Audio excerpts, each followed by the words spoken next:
जय हिंद बच्चों, मैं राम चौधरी स्वागत करता हूं आप सभी का हमारे YouTube channel Rudra physics classes में।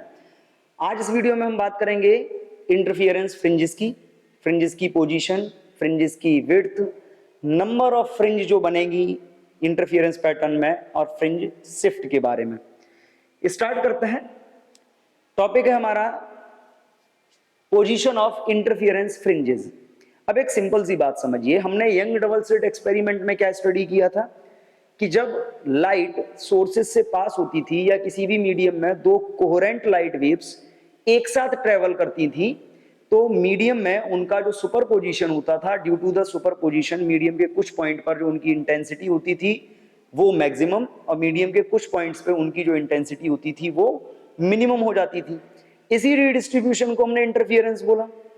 जहां पे इंटेंसिटी मैक्सिमम होती थी वहां कंस्ट्रक्टिव इंटरफियरेंस होता था और एक ब्राइट पैटर्न हमको दिखाई देता था जिसको हम ब्राइट फ्रिंज बोलते थे।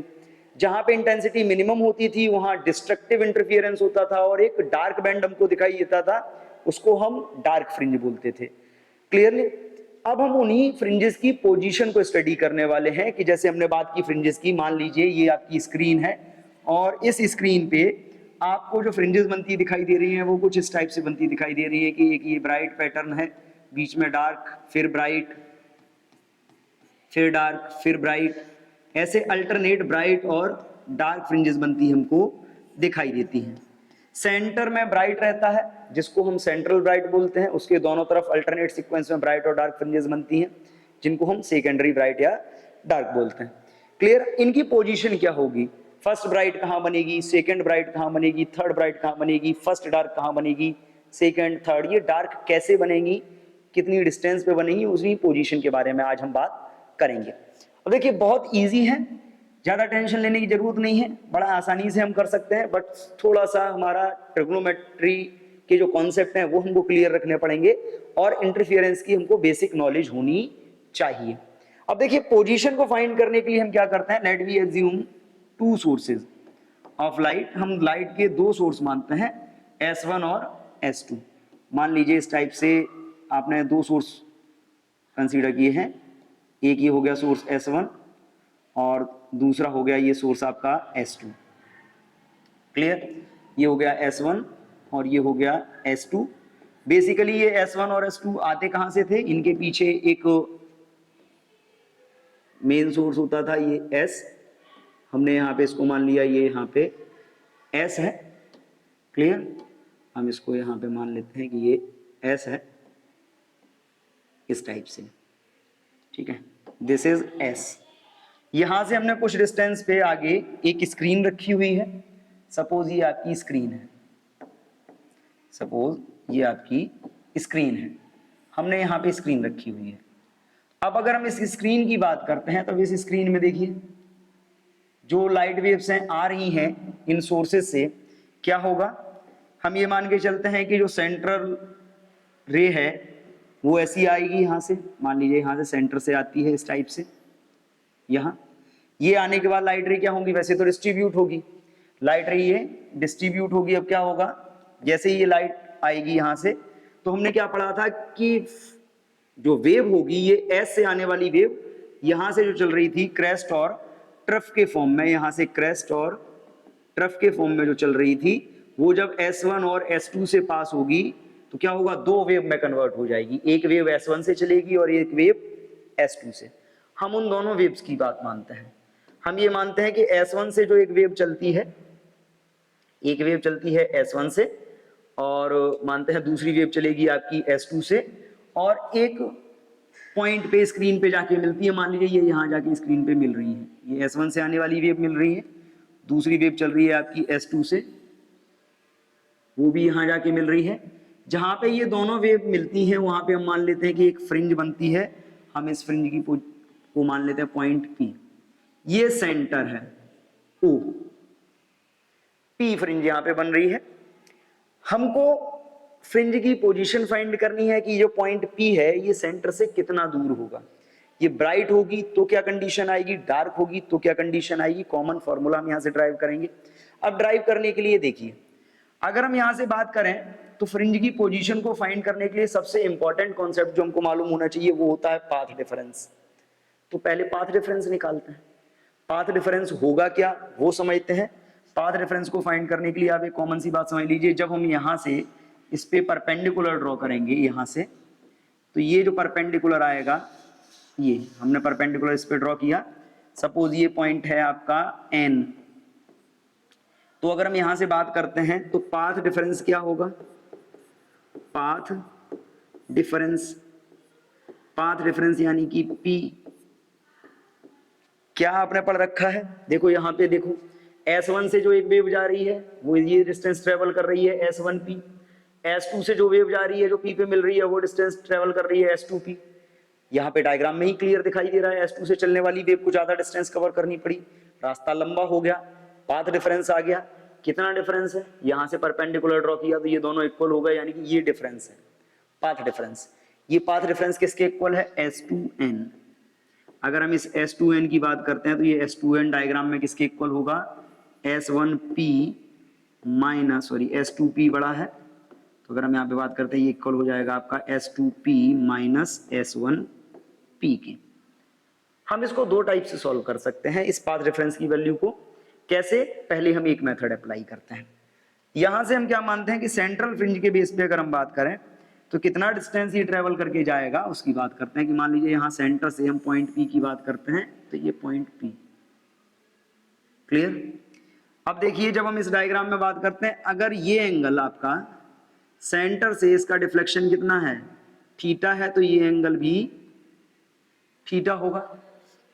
दोनों एंगल सेम होंगे क्योंकि ये दोनों एंगल कैसे होंगे, बहुत स्मॉल होंगे, और बहुत स्मॉल एंगल होंगे तो ये दोनों एंगल कैसे हैं, ऑलमोस्ट सेम होंगे, ये एंगल सेम है।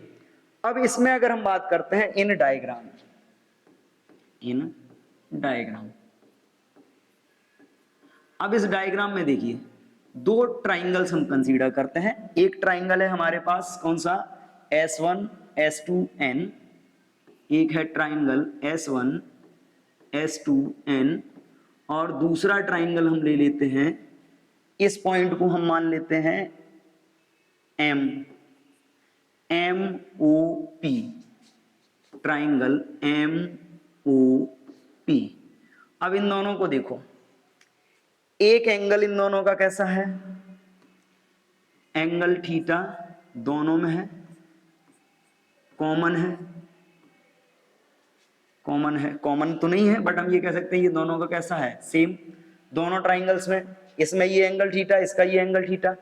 इसमें जरा देखिए ये एंगल 90, इसका ये एंगल 90, यानी कि एंगल थीटा होगा, दो एंगल हमने ले रहे हैं, पहले एंगल हम ले रहे हैं S1, angle S1 is equal angle, ये कौन सा है M, that is equal theta. दूसरा हम लेते हैं एंगल, ये है आपका N, और इधर है एंगल O, एंगल O कितनी है वैल्यू, 90 डिग्री। अब देखो किसी भी ट्राइंगल के दो एंगल अगर सेम है तो तीसरे एंगल भी सेम होंगे ऑब्वियसली, क्योंकि हमने क्या पढ़ा है, ट्राइंगल्स जो होते हैं उन ट्राइंगल्स के जो तीनों एंगल होते हैं उन तीनों एंगल का सम कितना होता है, 180 डिग्री। तो अगर ये दोनों सेम है तो तीसरे एंगल जब सेम होंगे तभी तो टोटल सेम आएगा, 180 डिग्री आएगा। अब इसमें एक बड़ा क्लियर बात समझिए, इसमें अगर हम बात करते हैं, now we can say the triangle S1 S2n and triangle MOP, ये कैसे होंगे, आर सिमिलर, यानी कि अगर एंगल सेम हो गए तो ये ट्राइंगल कैसे हैं, सिमिलर है, सिमिलर ट्राइंगल हो गए। अब सिमिलर ट्राइंगल में देखिए बड़ा इंटरेस्टिंग बात कि सिमिलर ट्राइंगल में आपको मालूम है कि सिमिलर ट्राइंगल के लिए हम एक लॉ यूज करते हैं, क्या, the ratio of adjacent sides is always constant. Adjacent sides का जो रेशियो होता है वो ऑलवेज कांस्टेंट रहता है। यानी कि अगर हम इसमें बात करते हैं तो यहाँ पे देखो S1 ये एंगल थीटा है, थीटा के लिए S2n क्या है, परपेंडिकुलर, इधर परपेंडिकुलर, S1 S2 क्या हो गया, ये हाइपोटेनियस। और हम ये मान के चलते हैं कि दोनों जो होल हैं हमारे पास हैं S1 और S2, इनके बीच की डिस्टेंस कितनी होती है, स्मॉल d लेते हैं। स्क्रीन की जो डिस्टेंस होती है वो हमारी कैपिटल D होती है। फ्रिंज जो बन रही है यहां से उसकी पोजीशन हम मानते हैं x, कितना माना हुआ है, x। अब इस थीटा के लिए देखो परपेंडिकुलर क्या है, S2n। अगर हम इसके लिए बात करते हैं तो यहाँ पे परपेंडिकुलर हो गया S2n, हाइपोटेनियस हो गया आपका S1 S2 इज इक्वल, इसमें देखो थीटा का परपेंडिकुलर पीओ, पीओ अपॉन इसका हाइपोटेनियस क्या हो गया, एम पी, एम पी। अब एक बड़ी कॉमन सी बात समझो, क्योंकि जो एंगल है वो कैसा है, बहुत स्मॉल है। एंगल स्मॉल होगा दैट मींस जो आपका एम पी होगा वो ऑलमोस्ट एमओ के इक्वल होगा, ऑलमोस्ट एमओ के इक्वल होगा। तो अगर हम यहाँ से S2n की बात करते हैं तो S2n इज इक्वल क्या होगा, S1 S2 इधर जाके मल्टीप्लाई हो जाएगा, ये हो जाएगा पीओ, पीओ या ओपी जिसको हम लिख रहे हैं, ओपी लिख लेते हैं, क्लियर रहेगा थोड़ा सा, इसको हम लिखते हैं ओपी, ओपी, ठीक है, OP into S1 S2 upon ये जो आपका एमपी है, एमपी, एमपी की जगह हम क्या लिख लेते हैं, एमओ लिख लेते हैं। हम यहाँ पे इंडिकेट भी कर लेंगे इस बात को, क्योंकि अगर एंगल स्मॉल है, for small angle, small angle के केस में जो आपका एमपी है वो एमओ के इक्वल होगा। और ये आपको मालूम है कि जो इंटरफियरेंस पैटर्न बनता है, जो फ्रिंजेस बनती हैं, वो बहुत स्मॉल साइज की होती हैं। क्लियर। अब यहाँ पे हम वैल्यू रखते हैं, वैल्यू रखेंगे तो S2n क्या है, S2n तो हमारा पाथ डिफरेंस है, तो ये तो हो गया P इज इक्वल, OP क्या है, O से P की डिस्टेंस अगर हम बात करते हैं, O से P की डिस्टेंस है हमारी x अपॉन ये क्या डिस्टेंस है, S1 S2 क्या है, स्मॉल d, ये हो गया स्मॉल d अपॉन ये डिस्टेंस आपकी हो गई कैपिटल D। यानी कि अगर हम यहां से x की वैल्यू को फाइंड करेंगे तो यहां से x की वैल्यू क्या आएगी, x की वैल्यू आने वाली है, x की वैल्यू आएगी capital D upon small d into P। Clear, ये x की वैल्यू आ गई, ठीक है। अब यहां पे देख लीजिए, ये x की वैल्यू निकली है इस ज्योमेट्री से, बड़ा कॉमन था, हमने यहाँ पे दो वेव्स ली, S1 और S2 से जा रही हैं P पर, पाथ डिफरेंस, दो ट्राइंगल्स को हमने सिमिलर प्रूव कर लिया। सिमिलर प्रूव करने के बाद हमारे पास फॉर्मूला आया x is equal d by small d into capital P। Capital D होता है स्क्रीन डिस्टेंस, स्मॉल d होता है क्या, स्मॉल d होती है आपकी स्लिट्स के बीच की distance, separation between S1 and S2, P है पाथ डिफरेंस। अब अगर हम इस फॉर्मूले के बेस पे बात करें तो देखो इस फॉर्मूले के बेस पे बड़ा क्लियर है, हमको क्या मालूम पड़ा, यहां से हमको मालूम पड़ा है x की वैल्यू, x इज इक्वल हमारे पास क्या आ रहा है, या पाथ डिफरेंस हमारे पास क्या आया है, p इज इक्वल, देखिए पाथ डिफरेंस आया है small d by capital D, small d by capital D into x। Conditions हम दोनों की निकालते हैं, किसके लिए हम पहले लेंगे, फिर पहले हम लेंगे for bright fringe, bright fringe. अब देखो ब्राइट फ्रिंज के लिए एक बात तो बड़ी कॉमन है, ब्राइट फ्रिंज के बारे में आपको ये मालूम होना चाहिए कि जो ब्राइट फ्रिंज होती है उसके लिए पाथ डिफरेंस क्या होता है, n लैम्डा होता है, n लैम्डा होता है। अगर n लैम्डा यहाँ पे है तो हम p की वैल्यू ये रख लेते हैं, क्या रखेंगे, ये हो जाएगा हमारा d by capital D into x, और n क्या होता है, नंबर ऑफ फ्रिंज है तो सफिक्स में हम n is equal n lambda, transfer करिए इन सबको उधर तो ये क्या आएगा आपका xn is equal n lambda small d by capital D। Clear, ये आ गई वैल्यू आपकी। अब यहाँ पे देखो बड़ा सिंपली हमने यहाँ पे फाइंड कर लिया पोजीशन ऑफ xn, क्या है यहाँ पे, एक्शन है आपकी position of nth bright fringe, nth bright fringe, ठीक है। तो देखिए ब्राइट फ्रिंज के लिए जो हमने पाथ डिफरेंस की कंडीशंस फाइंड की थी उसको हमने इसमें अप्लाई कर दिया, तो ये आ गई हमारी position of nth bright fringe. और यहाँ पे अगर हम n की बात करते हैं तो यहाँ पे बड़ा कॉमनली समझ लीजिए, यहाँ पे जो आपका n होगा, n की वैल्यू क्या हो सकती है, वेयर n इज इक्वल होगा आपका 0, n किसके इक्वल होगा, 0 1 2, यानी कि कोई भी नंबर हो सकता है, रियल नंबर 0 से लेके, 0 हम क्यों यूज कर रहे हैं, 0 हम सेंट्रल फ्रिंज के लिए यूज करते हैं, 0 सेंट्रल फ्रिंज के लिए रहेगा, बाकी फर्स्ट फ्रिंज के लिए 1, सेकंड फ्रिंज के लिए 2, थर्ड फ्रिंज के लिए 3, इस टाइप से हम नंबर यूज करते जाएंगे। यहीं पे अगर हम बात करें तो यहाँ पे एक और हो सकता है कि ब्राइट फ्रिंज का तो आपने बात कर ली, अब बात करेंगे डार्क फ्रिंज के लिए। तो देखो डार्क फ्रिंज की कंडीशन क्या होगी, फॉर डार्क फ्रिंज। अब देखिए डार्क फ्रिंज का मतलब क्या है, डार्क फ्रिंज के लिए आपने पाथ रेफरेंस क्या पढ़ा हुआ है, डार्क फ्रिंज के लिए P इज इक्वल क्या होता है 2n-1 lambda by 2, clear, 2n-1 lambda by 2। अगर आप यहाँ पे P की वैल्यू को इंप्लीमेंट करते हो, P की वैल्यू इंप्लीमेंट करोगे तो ये क्या हो जाएगा, ये हो जाएगा small d by capital D into xn is equal 2n-1 lambda by 2।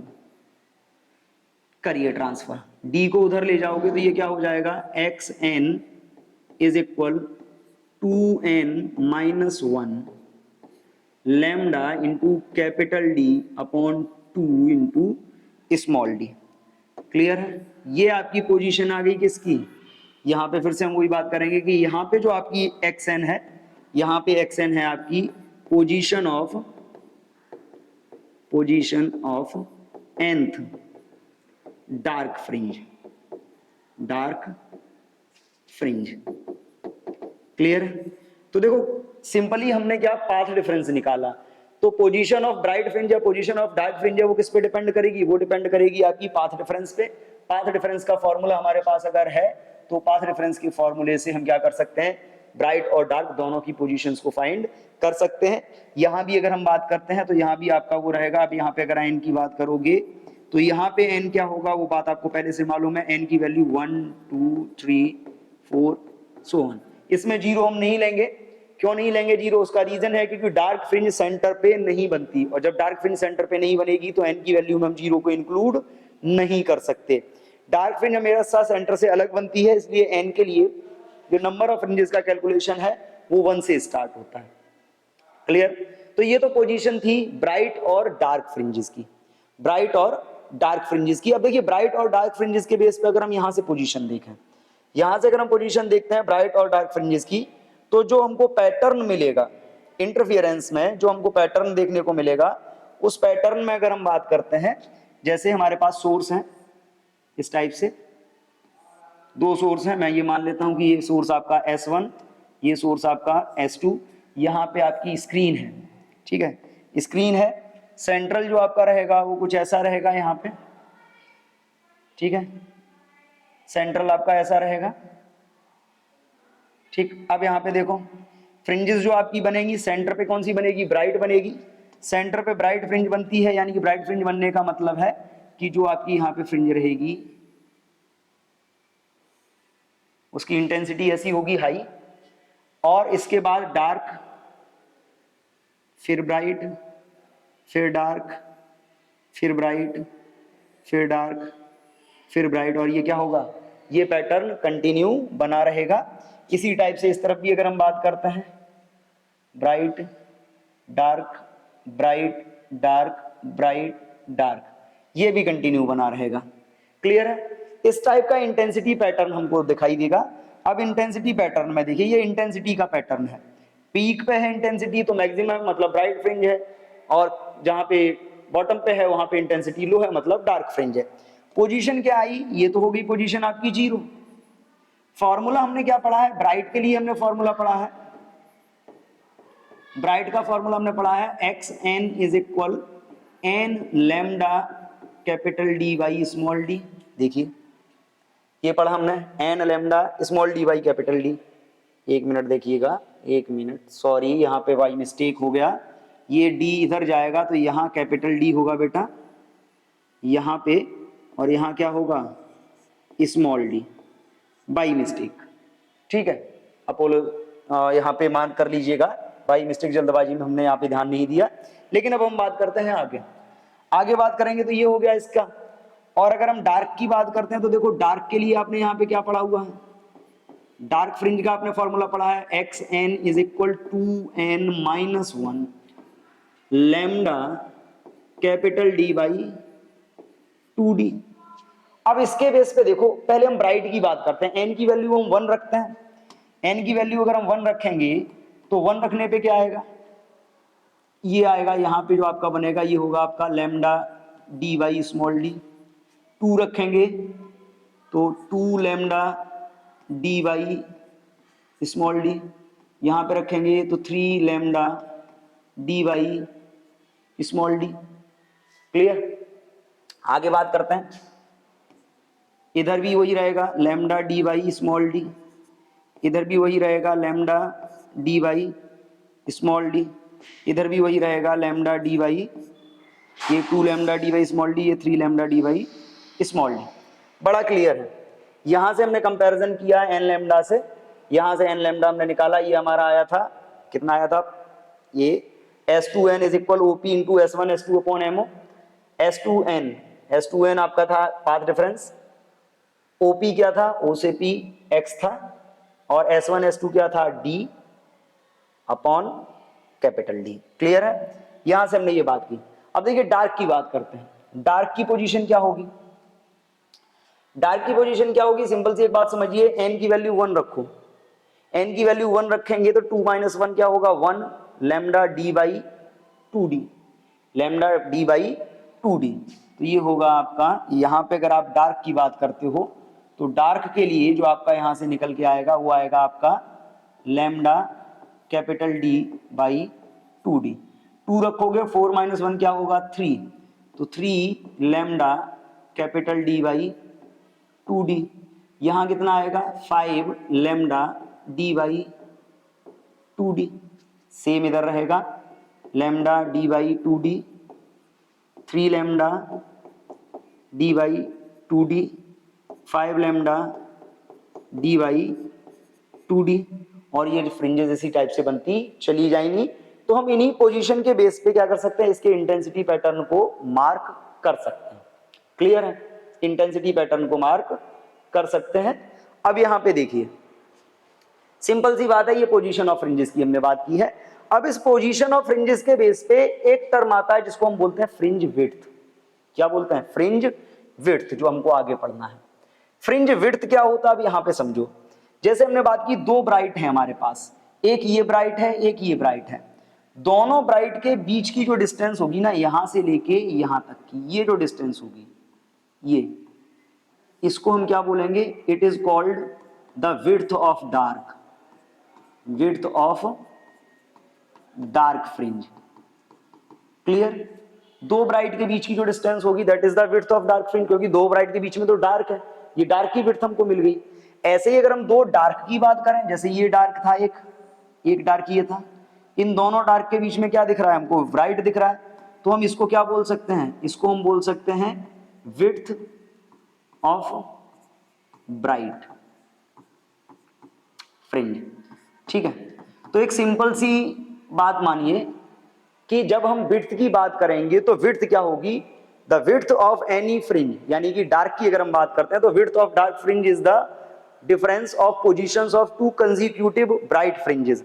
अगर डार्क की विड्थ आप निकाल रहे हो तो 2 कंसेक्यूटिव ब्राइट के बीच की डिस्टेंस निकाल लो, और ब्राइट की विड्थ निकाल रहे हो तो 2 कंसेक्यूटिव डार्क के बीच की डिस्टेंस निकाल लो। ऐसा करके आप क्या कर सकते हो, इसकी जो विड्थ है उसको कैलकुलेट कर सकते हैं। और हम वही बात करते हैं, विड्थ ऑफ इंटरफियरेंस फ्रिंज को हम क्या मानते हैं, डिफरेंस ऑफ पोजीशन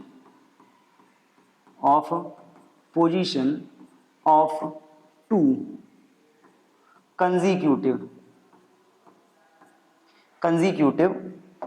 कंसेक्यूटिव का मतलब क्या होता है, लगातार, कंसेक्यूटिव ब्राइट और dark fringes is called fringe width। और ये जो विड्थ होगा, इस विड्थ को हम क्या बोलेंगे, लीनियर विड्थ हम बोल सकते हैं, is called linear width of fringe, क्योंकि अभी आगे एंगुलर विड्थ की भी बात की जा सकती है। तो अब यहाँ पे देखो 2 टाइप की फ्रिंजेस हैं हमारे पास, हम दोनों टाइप की फ्रिंजेस के लिए बात कर लेते हैं। किसके लिए बात करते हैं, हम बात करते हैं फॉर विड्थ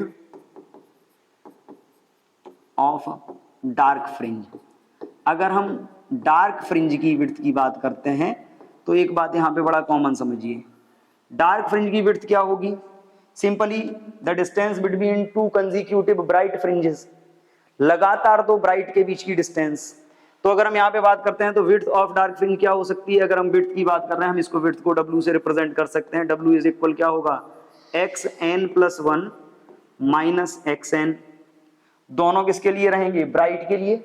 ब्राइट के लिए अगर आप बात करोगे तो ये क्या हो जाएगा, n+1 lambda dy small d minus n lambda dy small d। Solve करिएगा तो ये क्या आएगा, n लैम्डा, या अगर हम इसमें बात करते हैं तो यहां से क्या कॉमन ले सकते हैं, लैम्डा dy स्मॉल d हमने कॉमन ले लिया, ये क्या आएगा, n+1 माइनस n से n कैंसिल।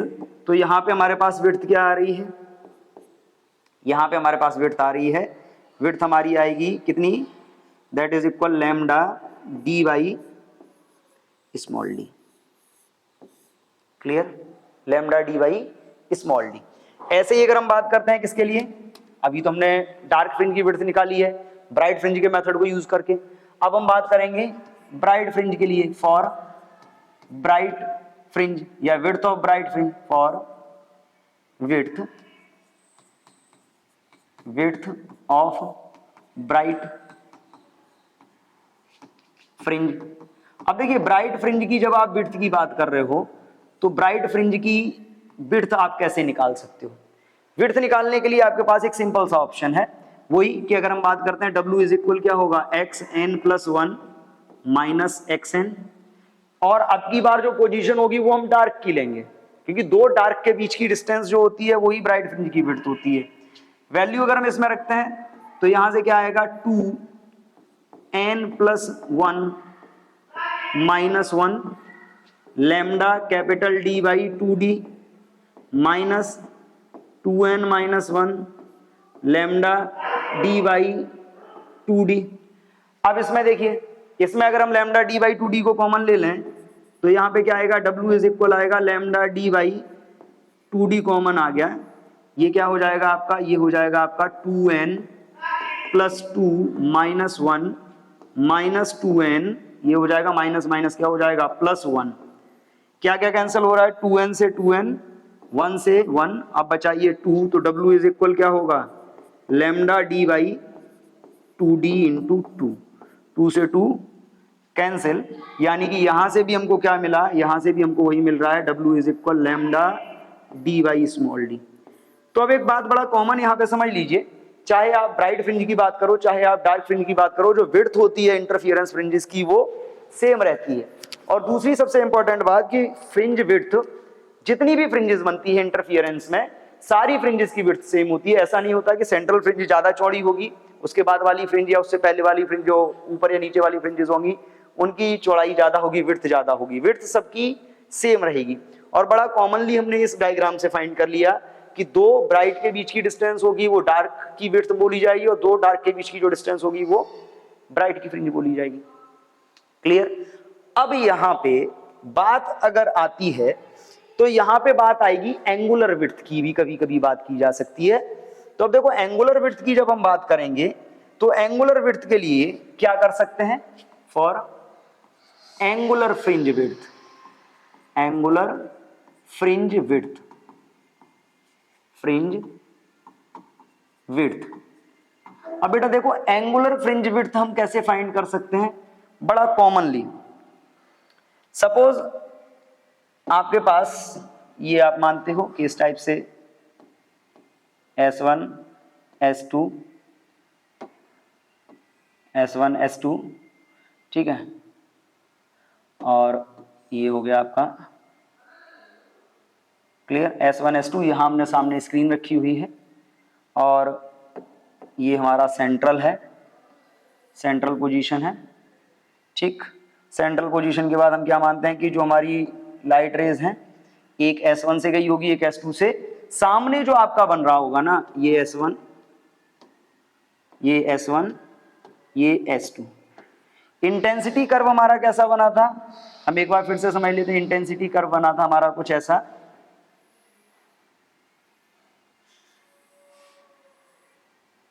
ठीक है,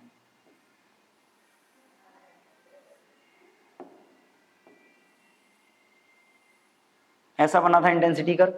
अब यहां पे देखो हमने बात की कि दो डार्क, एक डार्क ये है और एक डार्क ये है, इन दोनों के बीच की जो विड्थ है, ये विड्थ किसकी आई है, ये विड्थ आई है आपकी ब्राइट की, ठीक है। या फिर हम दो ब्राइट की बात करते हैं, तब दो ब्राइट के लिए देख लो, दो ब्राइट की क्या होगा, ठीक है, एक ब्राइट ये, एक ब्राइट ये, यानी कि इसकी बात करते हो एक पॉइंट ये, एक पॉइंट ये, इन दोनों के बीच की ये जो डिस्टेंस होगी, ये विड्थ किसकी आई है, ये विड्थ आई है हमारी डार्क की, ठीक है, ये विड्थ आई है डार्क की। अब इन दोनों का वैसे तो फॉर्मूला हमको मालूम है, इसका भी है क्या, lambda capital D by small D, और इसका भी है lambda capital D by small D. Angular width क्या होगी, एंगुलर विड्थ समझना, सेंटर से जो एंगल ये क्रिएट करेगी that is the angular width. जैसे यहां ये सेंटर था, ये, और दूसरा ये जो एंगल बनेगा ना, ये this is called the angular width. ऐसे ही अगर हम इधर बात करते हैं तो इधर भी ये, और दूसरा अगर हम यहीं से बात करते हैं तो क्या होगा, ये, यहां जो एंगल बनेगा ये होगी एंगुलर विड्थ। तो अगर हम एंगुलर विड्थ की बात करते हैं तो यहां से आप एक कॉमन सा फॉर्मूला समझ लीजिए, आपने फॉर्मूला पढ़ा है एंगल का, क्या फॉर्मूला पढ़ा है, एंगल इज इक्वल क्या होता है, एंगल इज इक्वल होता है आर्क अपॉन रेडियस। तो एंगुलर विड्थ क्या होगा, एंगुलर विड्थ अगर हम इसी फॉर्मूले के बेस पे देखते हैं तो angular width is equal, angle ये है, आर्क क्या है, आर्क है एक्चुअल विड्थ इसकी, आर एक्चुअल विड्थ है, एक्चुअल विड्थ होने का मतलब हो गया, ये हो गया आपका लीनियर विड्थ, अपॉन रेडियस। देखो यहां से यहां तक की जो डिस्टेंस होगी इसको हम स्क्रीन डिस्टेंस बोलते हैं, कैपिटल डी। तो ये क्या हो जाएगा, ये हो जाएगा आपका स्क्रीन डिस्टेंस। यानी कि अगर आप यहां से कैलकुलेट करते हो तो यहां से आपके पास फॉर्मूला आएगा beta is equal W by D. W का फॉर्मूला हमारे पास क्या था, lambda D by small D upon में कैपिटल डी, डी से डी कैंसिल, तो यहां पे जो आपका फॉर्मूला आ रहा है एंगुलर विड्थ का वो आएगा lambda upon small D. Clear. तो किसी भी इंटरफियरेंस पैटर्न में जब आप बात करते हो एंगुलर विड्थ ऑफ फ्रिंज की, तो एंगुलर विड्थ ऑफ फ्रिंज जो होगा वो वेवलेंथ और इस जो स्लिट्स के बीच की डिस्टेंस है, ये S1 और S2 के बीच की जो डिस्टेंस है स्मॉल डी, इसके रेशियो के इक्वल होगी। बहुत क्लियर है, angle is equal arc upon radius का हम फॉर्मूला अप्लाई करते हैं और आर्क अपॉन रेडियस वाले फॉर्मूले को अप्लाई करके ही हम इसको कैलकुलेट कर सकते हैं बड़ा आसानी से। हमने फ्रिंज की पोजीशन की बात की, हमने फ्रिंज की जो विड्थ थी, लीनियर विड्थ एंगुलर विड्थ दोनों की बात की। कभी कभी क्वेश्चन ये भी चलिए बात करते हैं नंबर ऑफ फ्रिंजेस की। अब देखिए जब इंटरफियरेंस पैटर्न की हमने बात की, इंटरफियरेंस में हमको फ्रिंजेस बनती दिखाई दी, alternate bright and dark band बनते दिखाई दे रहे थे जिनको हमने फ्रिंज बोला था। हमने फ्रिंज की पोजीशन फाइंड किया, उसी पोजीशन या विड्थ के बेस पे या जो पाथ रेफरेंस आया था उसी पाथ रेफरेंस के बेस पे हम फाइंड करेंगे maximum number of fringe that can be formed on the screen. Screen पे मैक्सिमम कितनी फ्रिंजेस बन सकती हैं, कितनी फ्रिंजेस बन सकती हैं, इस बात को समझने के लिए हम एक आइडेंटिकल डायग्राम बनाते हैं कि फ्रिंज बनती कैसे है। सपोज दो स्लिट हैं, ये S1 और ये S2, हमने दो स्लिट ले ली S1 और S2। अगर हम इन S1 और S2 की बात करते हैं, इनसे कुछ डिफरेंस पे यहाँ पे एक स्क्रीन रखी हुई है। इस स्क्रीन पे अगर आप बात करते हैं तो सेंट्रल पोजीशन या सेंट्रल फ्रिंज कहाँ बनेगी, यहाँ पे बनेगी। ये मान लीजिए सेंटर है आपका O, यहाँ पे बन रही है। कोई सी भी फ्रिंज कहाँ बनेगी, फ्रिंज की जो पोजीशन है, पोजीशन जो होती है वो डिपेंड करती है उसके पाथ रेफरेंस पे। जैसे मान लीजिए एक फ्रिंज हमारी यहाँ पॉइंट पे बनेगी, एक लाइट रे यहाँ से आ रही होगी, दूसरी लाइट रे यहाँ से आ रही होगी, क्लियर, दूसरी लाइट रे यहाँ से आ रही होगी, दोनों लाइट रेज जब मिल जाएंगी तो यहाँ पे क्या बनेगी, फ्रिंज बन जाएगी। मान लीजिए ये पॉइंट P है जहां पे आपकी फ्रिंज बन रही है। इस फ्रिंज की जो पोजीशन है वो डिपेंड करती है इसके पाथ डिफरेंस पे। अब यहाँ पे अगर हम पाथ डिफरेंस की बात करते हैं तो देखो पाथ डिफरेंस क्या होता है, हम यहाँ से इस पे एक परपेंडिकुलर ड्रॉ करते हैं, एक परपेंडिकुलर ड्रॉ करेंगे। ये जो परपेंडिकुलर होगा, इस परपेंडिकुलर की बात करते हैं। मान लीजिए यहाँ पे हमने एक पॉइंट ले लिया N, तो यहाँ पे अगर आप बात करते हो तो पाथ डिफरेंस होता है, पाथ डिफरेंस जो आपका होगा डेल्टा P, वो किसके इक्वल होता है, S2N के। अब अगर आप इसमें डायग्राम में बात करते हो कि सपोज ये वाला एंगल जो आपको दिया जा रहा है, ये एंगल कितना है, थीटा है, तो इस एंगल के बेस पे अगर आप बात करते हो, ये डिस्टेंस जो है आपकी S1 और S2 के बीच, ये सेपरेशन स्लिट्स का कितना है, स्मॉल d। तो अगर हम यहाँ पे बात करें तो इस डायग्राम में क्या होगा, इस डायग्राम के बेस पे अगर हम देखते हैं तो साइन थीटा इज इक्वल क्या होगा, साइन थीटा इज इक्वल होगा S2N अपॉन S1 S2, यानी कि ये जो आपका साइन थीटा होगा, साइन थीटा इज इक्वल क्या हो जाएगा, S2N पाथ डिफरेंस है आपका डेल्टा P, और S1 S2 के बीच की डिस्टेंस क्या है, D। और यहाँ से जब हम सॉल्व करते हैं तो यहाँ से हमको क्या रिलेशन मिलता है, यहाँ से रिलेशन हमको मिलेगा delta P is equal D into sine theta. Clear, ये क्या हो गया आपका D इंटू साइन थीटा। अब अगर आप इस पाथ डिफरेंस की बात कर रहे हो तो इस पाथ डिफरेंस की बात करते हैं, मैक्सिमम नंबर ऑफ फ्रिंजेस की अगर हम बात करते हैं तो नंबर ऑफ फ्रिंजेस के लिए अगर हम बात करें तो सबसे पहले हम फाइंड करते हैं for maximum number of bright fringe. जब आप ब्राइट फ्रिंज की बात करते हो तो ब्राइट फ्रिंज जो आपकी होगी, ब्राइट फ्रिंज के लिए आपने क्या पढ़ रखा है कि ब्राइट फ्रिंज के केस में जो पाथ डिफरेंस होता है डेल्टा P इज इक्वल क्या होता है, n lambda. Delta P is equal क्या होता है, n लैम्डा।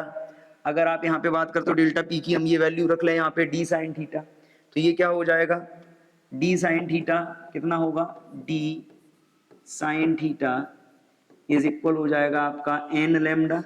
यानी कि अगर आप n की बात करते हो तो n इज इक्वल क्या होगा, d sine theta by lambda, sine theta by lambda. ठीक है, अगर हम यहाँ पे बात करते हैं मैक्सिमम नंबर, क्योंकि हम बात कर रहे हैं maximum number of bright fringe, तो अगर हम बात करें for maximum numbers of fringe, maximum number of fringe हमको कब मिलेगा, मैक्सिमम नंबर ऑफ फ्रिंज कब मिलेगा, जब ये पाथ डिफरेंस, देखो ये जैसे जैसे चलेगा, यहां से जैसे हमने बात की थी, ये एंगल थीटा था, थीटा एंगल आपको यहाँ पे और दिखा था, ये एंगल भी कितना रहा होगा, ये भी एंगल हमने बताया था कि ये थीटा होगा, ये वाला एंगल, ठीक है, ये एंगल भी थीटा था।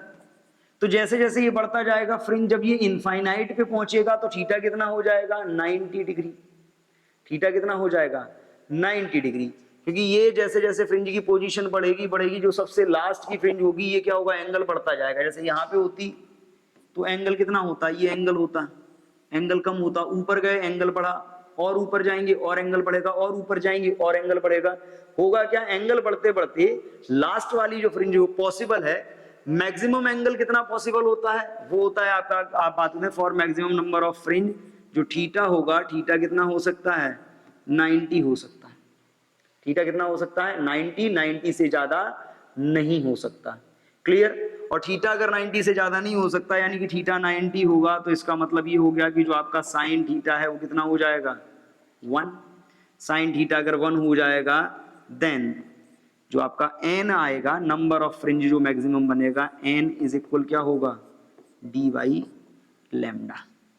यानी कि सेंट्रल पॉइंट के एक तरफ कितनी फ्रिंज बनेगी, d by lambda, d by lambda.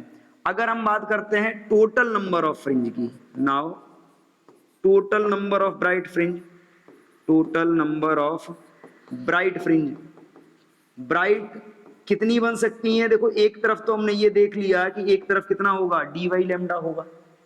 Total number of bright fringes की जब आपसे बात करी जाती है तो n b कितना होगा, एक तरफ d बाई लैम्डा है तो दूसरी तरफ भी इतना ही होगा, 2d बाई लैम्डा हो जाएगा, क्योंकि एक तरफ d बाई लैम्डा था इधर, डी वाई लेमडा बन रही है, दूसरी तरफ भी कितनी बनेगी, डी वाई लेमडा बनेगी। तो टोटल मिला के कितनी हो गई, 2 डी वाई लेमडा। और एक फ्रिंज सेंटर पे भी बनती है जिसकी हम काउंटिंग नहीं कर रहे हैं, जीरो पाथ डिफरेंस लेके चल रहे हैं। तो सेंटर वाली फ्रिंज को भी अगर हम इसी में काउंट कर लेते हैं तो total number of bright fringes formed, maximum number जो ब्राइट फ्रिंज होगा वो कितना हो जाएगा, 2 D by lambda plus 1। Clear. तो पाथ डिफरेंस से हम इसको एग्जैक्टली कैलकुलेट कर सकते हैं कि इतना बनेगा। अगर यही हम डार्क फ्रिंज के लिए करते हैं, जैसे हमने ब्राइट फ्रिंज की मैक्सिमम नंबर ऑफ फ्रिंजेस की बात की, हम डार्क की भी कर सकते हैं। तो अगर डार्क फ्रिंज के लिए करते हैं तो यहां पे देखो, फॉर डार्क फ्रिंज, अब देखो डार्क फ्रिंज के लिए आपको बात मालूम है कि डार्क के लिए जो पाथ डिफरेंस होता है आपने पहले से पढ़ा हुआ है, डेल्टा पी इज इक्वल क्या होता है, 2n-1 लेमडा बाई 2। और अभी आपने डेल्टा पी कितना निकाला है, डी साइन थीटा निकाला है। तो अगर डी साइन थीटा आप इसके इक्वल कर लेते हो तो ये क्या हो जाएगा, D sine theta is equal 2n-1 lambda by 2। जरा करिए, आप इसको इधर ले जाओगे तो ये क्या हो जाएगा, 2d sine theta is equal 2n-1 lambda. हम अगर यहां पे बात करते हैं मैक्सिमम के लिए, तो मैक्सिमम के लिए पहले वही फिर से आ जाएगा साइन थीटा 1, लेकिन हम इसको देखते हैं, हम इसको इधर ट्रांसफर करेंगे तो इधर ट्रांसफर क्या होगा, 2d साइन थीटा, यहीं पे हम रख लेते हैं, यहीं पे हम वैल्यू अप्लाई करते हैं किसकी, for maximum number of dark fringes. अगर डार्क फ्रिंज कितनी हो रही हैं, मैक्सिमम नंबर चाहिए, तो फिर से वही बात आएगी कि जो साइन थीटा होगा उसकी वैल्यू कितनी हो जाएगी, 1। क्योंकि 90 डिग्री से ज्यादा पाथ डिफरेंस बन ही नहीं सकता, क्योंकि कोई भी लाइट रे इस स्लिट के पीछे नहीं जाएगी। ये जो लगा हुआ है लाइन है, इसके पीछे लाइट रे जाएगी तो स्क्रीन पे इंसिडेंट नहीं होगी। मैक्सिमम पॉसिबल जो स्क्रीन पे इंसिडेंट हो सकती है वो 90 डिग्री तक इंसिडेंट हो सकती है, तो हम 90 डिग्री वाले केस को ही मैक्सिमम लेके चल रहे हैं। तो साइन थीटा 1 हो जाएगा, और साइन थीटा 1 हो गया उस सिचुएशन में। अगर हम यहाँ पे बात करते हैं तो उस सिचुएशन में क्या आएगा, उस सिचुएशन में आपका क्या आ जाएगा, 2d is equal 2n-1 lambda. Lambda को इधर लेके आइए, आप इधर लेके आओगे तो ये क्या होगा, 2n-1 इज इक्वल हो जाएगा 2d बाई लेमडा। 1 उधर जाएगा प्लस हो जाएगा, 1 उधर जाएगा प्लस हो जाएगा, तो ये हो जाएगा आपका 2n is equal 2d by lambda plus 1। Clear. अब यहां पे देख लो, यहां से 2 को भी अगर आप सेपरेट कर लेते हो तो 2 को सेपरेट करोगे तो क्या होगा, आपका n जो बचेगा आपके पास रहेगा, n is equal 2d by lambda, 2d by lambda plus 1। और ये 2 का उधर डिवाइड होगा, दोनों में होगा, तो दोनों में डिवाइड होने का मतलब है इसका, तो 2 कैंसिल हो जाएगा, यहाँ पे क्या बचेगा, d by lambda plus 1/2। Clear. अब यहां पे देखो, ये जो आया है एक साइड आया है, एक साइड आया है। अब अगर हम बात करें टोटल की, तो टोटल कितना हो जाएगा, क्योंकि डार्क फ्रिंजेस तो दोनों तरफ बनेंगी, जैसे इधर बन रही थी ऊपर, वैसे ही नीचे भी बनेंगी डार्क, जितनी ऊपर बनी उतनी ही डार्क नीचे बनेगी। सेंटर पे डार्क होती नहीं, तो यहां पे अगर हम बात करते हैं now total dark fringes on both side of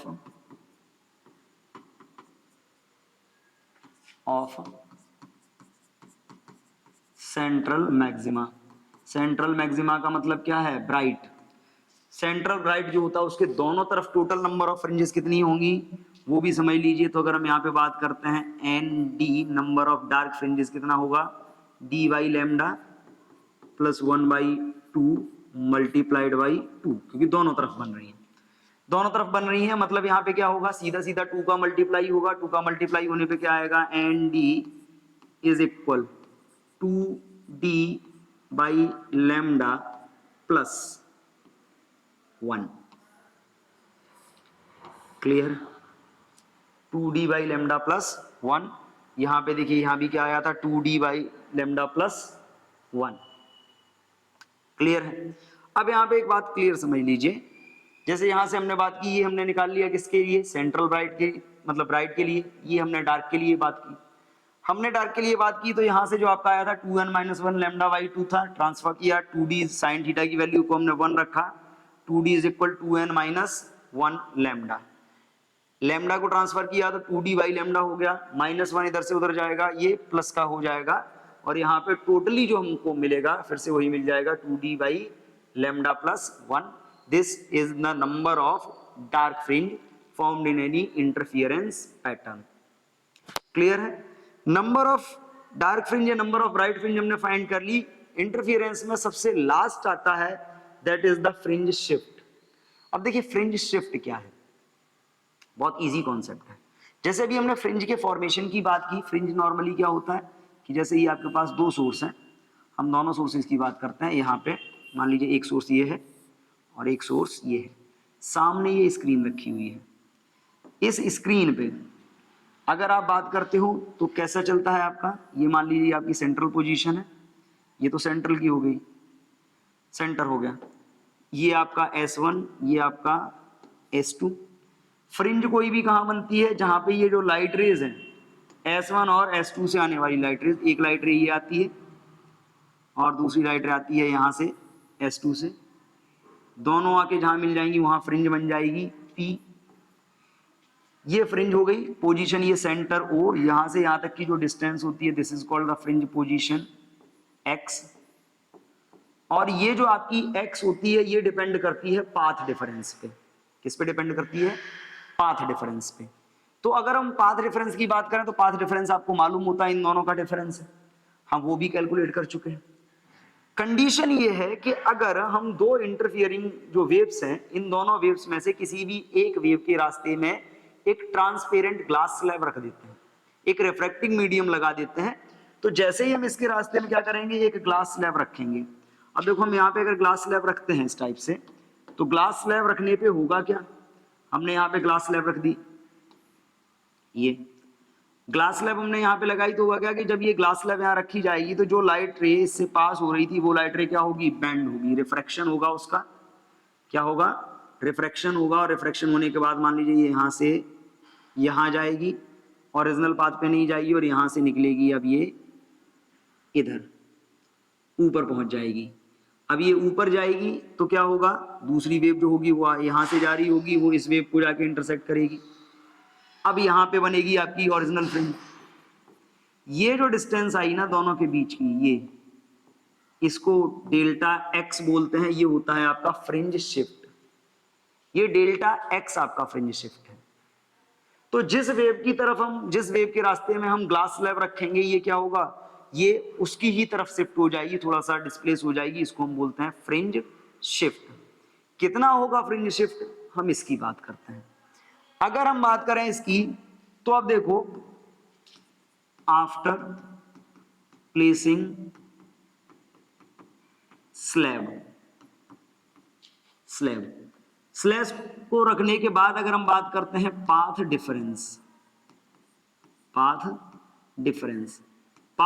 is equal क्या होगा, पहले तो ये आपका S2P क्या होगा, पाथ डिफरेंस इज इक्वल क्या होगा, S2P डैश माइनस, पहली बार में तो S1P डैश डायरेक्ट हो जाना था, अब की बार तो नहीं होगा।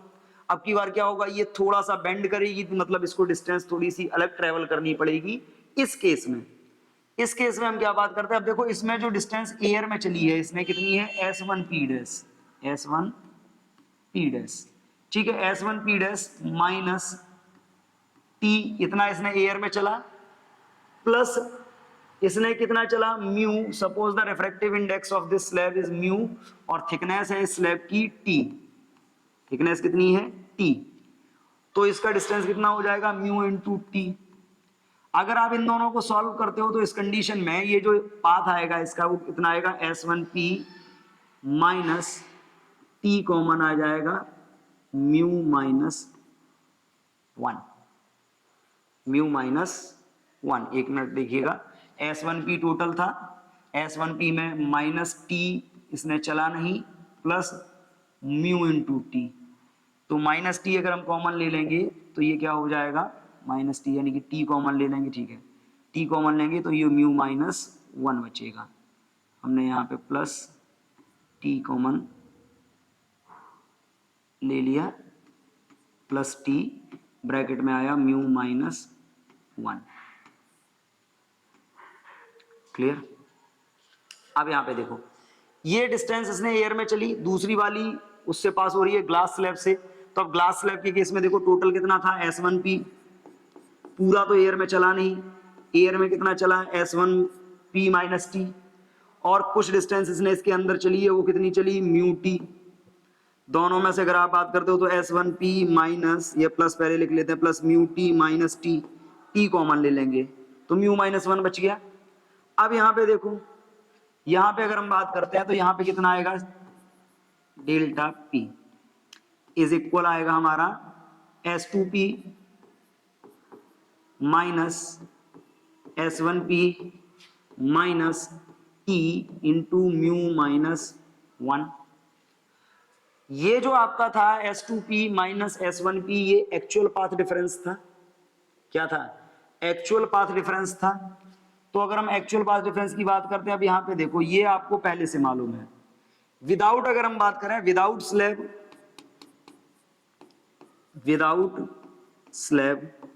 विदाउट स्लैब पाथ डिफरेंस कितना था? पाथ डिफरेंस जो आपका था P1 वो कितना था S2P माइनस S1P, और स्लैब को इंट्रोड्यूस करने के बाद आपका पाथ डिफरेंस कितना आ रहा है P2, वो इतना आ रहा है। P2 इतना आया तो अगर आप यहां से बात करते हो तो यहां से आपका कितना आ जाएगा P2 is equal P1 minus T mu minus 1। ठीक है, पाथ डिफरेंस जो होगा वो चेंज हो जाएगा, और पाथ डिफरेंस जब चेंज हो जाएगा तो अगर हम यहाँ पे बात करते हैं तो यहां से हम लिख सकते हैं change in path difference. Path difference क्या होगा? चेंज इन पाथ डिफरेंस की अगर आप बात करते हो तो ओरिजिनल पाथ डिफरेंस कितना था?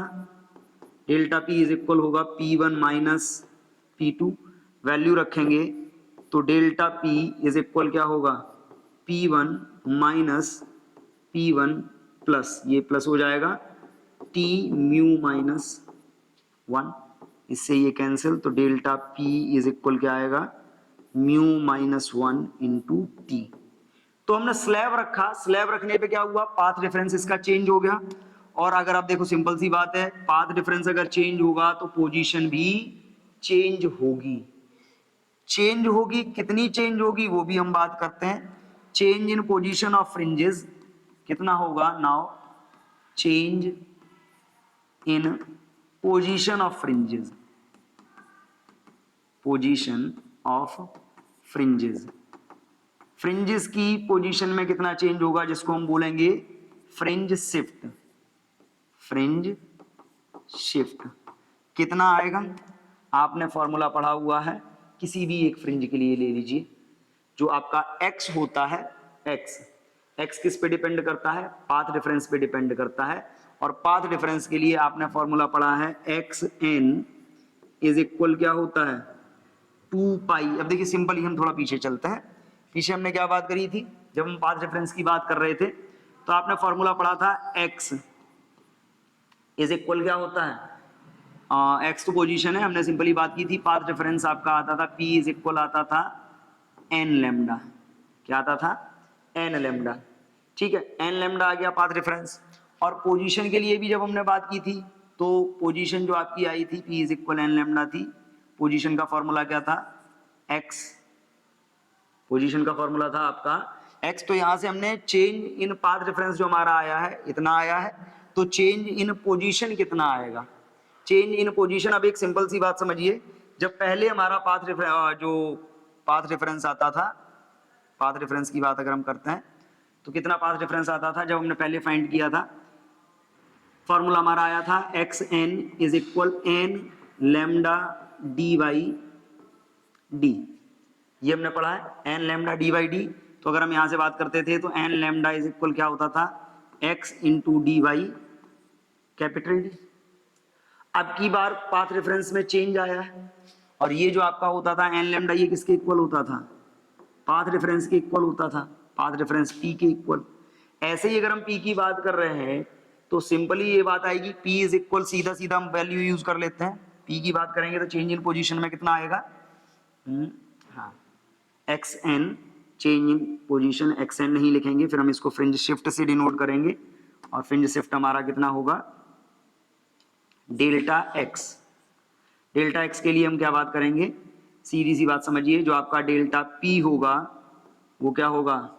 X N. एक्स एन यही होता था, एक्स एन,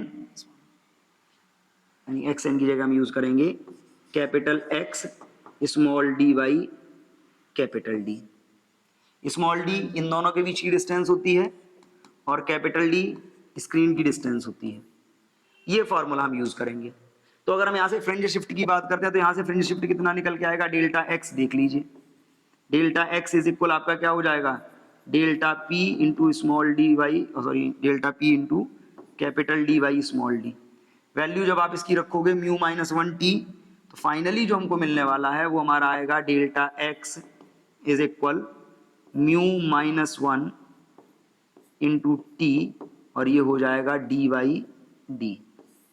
ठीक है, दोबारा से नोट कर देंगे इसको, छोटा ताकि स्पेस में प्रॉपरली हम इसको नोट कर सकें। प्रॉपरली हमारे पास क्या आया है?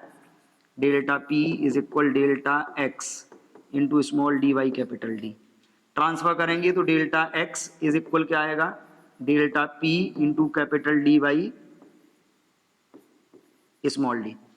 डेल्टा पी की वैल्यू रख लेंगे, डेल्टा पी की वैल्यू रखने पे हमारे पास आएगा डेल्टा एक्स यानी कि fringe shift is equal mu minus 1 T into capital D by small D. ये जो फॉर्मूला आया है ये फ्रिंज शिफ्ट का है। अगर हम क्या करेंगे, कोई भी ट्रांसपेरेंट ग्लास स्लैब या रिफ्लेक्टिंग मीडियम इंसर्ट कर देते हैं किसी भी एक रे के लिए, तो फ्रिंज शिफ्ट फाइनली हमारा आया है delta x is equal mu minus 1 T into capital D by small D. Clear? अगर आप इसको चाहो तो आप इसको फ्रिंज विड्थ और वेवलेंथ के टर्म में भी नोट कर सकते हो। तो ये था कॉमनली हमारा क्या? Fringe shift. और शिफ्ट किधर होगी? जिस वेव के पाथ में आप ग्लास स्लैब को इंसर्ट करोगे ये उसी की तरफ थोड़ा सा शिफ्ट हो जाएगी।